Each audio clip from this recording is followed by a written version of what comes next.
Hello Freya and Ewan. This is another story. This is a story called Jack and the Beanstalk.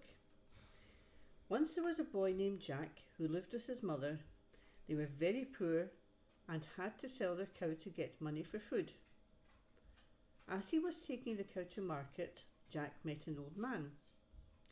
"You won't get much money for such an old cow," he told Jack, "but I can give you something better.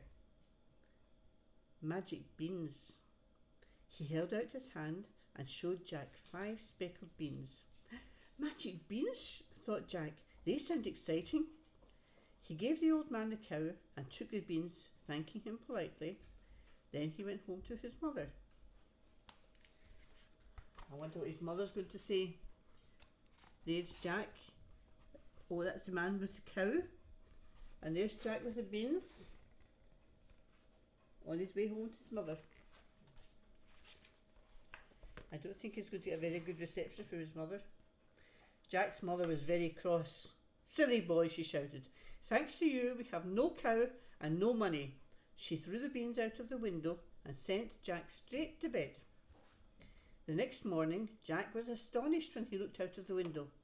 A giant beanstalk had sprung up while he was sleeping, and it stretched up to the sky. Jack ran outside and began to climb the beanstalk. Up he went, higher and higher, till he reached the top. There he found a road which led to a big house. And there he is, climbing up the beanstalk, higher and higher and higher, away up in the clouds.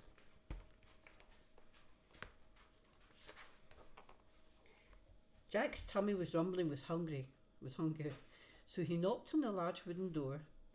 A giant woman answered. She looked kind, and Jack asked if she would give him some breakfast. "You will be breakfast if my husband finds you," she told Jack. "He is much bigger than me, and he eats children." But Jack begged and pleaded, and at last the woman let him in. She gave him some bread and milk and hid him in a cupboard. There he is, talking to the woman.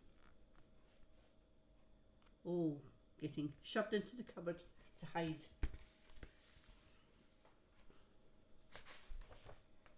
Soon Jack heard loud footsteps and felt the cupboard shake. The giant man was coming. Jack heard him roar, "Fee, fi, fo, fum, I smell the blood of an Englishman." "Don't be silly," the giant's wife said. "You smell the sausages I made for your breakfast. Now sit down and eat."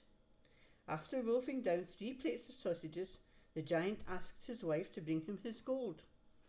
She brought 2 bags of gold and put it on the table. The giant began to count his money, but soon he began to yawn and fell asleep. Jack crept out of the cupboard and grabbed one of the sacks. Then he rushed out of the house, along the road and straight down the beanstalk. Jack's mother was overjoyed to see him, and she was even happier when she saw the gold. They lived well while the money lasted, but after a year it had all been spent.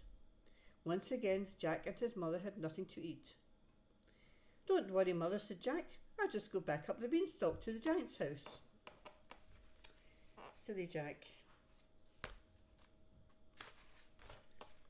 And so he did. Just as before, Jack knocked on the door and begged the giant's wife for something to eat. "Go away," she told him. "The last time you were here, a sack of gold disappeared, and my husband was furious." But once again, Jack begged and pleaded, and at last she let him in. She gave him some bread and milk, and then hid him in the cupboard. Soon the giant stopped and bellowing, "Fee, fi, fo, fum, I smell the blood of an Englishman." "Nonsense," said the giant's wife. "You smell the soup I cooked for your dinner." Peeping through a crack in the cupboard door, Jack saw the giant slurp down a giant bowl of soup and heard him tell his wife, "Bring me my hen." There he is, again, coming in, shouting, "Fee, fi, fo, fum." And here's his hen. There's his hen. His wife put the fat red hen on the table, and the giant shouted, "Lay!" To Jack's amazement, the hen laid a golden egg. See it? Golden egg. There it is there. Jack waited until the giant was asleep. Then he jumped out, snatched the hen. Fast as lightning he dashed out of the house, along the road and down the beanstalk. That's him running out of the castle. See the castle there? And along the road and down the beanstalk with the hen underneath his arm, see?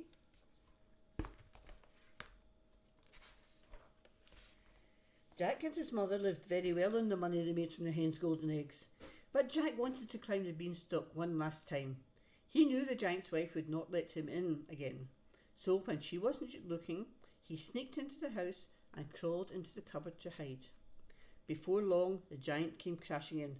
Fee, fi, fo, fum, I smell the blood of an Englishman.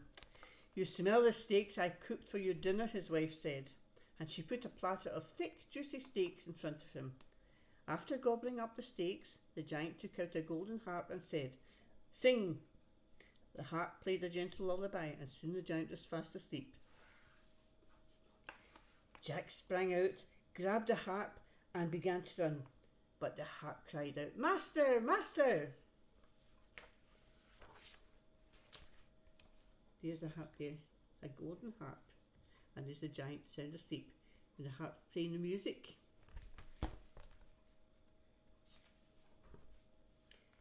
And the giant woke up with a roar.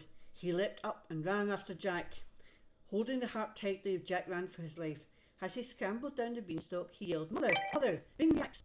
Jack took the axe and started to chop down the beanstalk. The giant quickly climbed back up to the top before it snapped in two. And that was the last time Jack saw him. With the hen and the harp, Jack and his mother were able to live happily ever after, and they were never hungry again. So that's the end of it. The giant clinging onto the beanstalk, trying to get up as fast as he can before it snaps in two, and there's Jack and his mother watching it. And they lived happily ever after.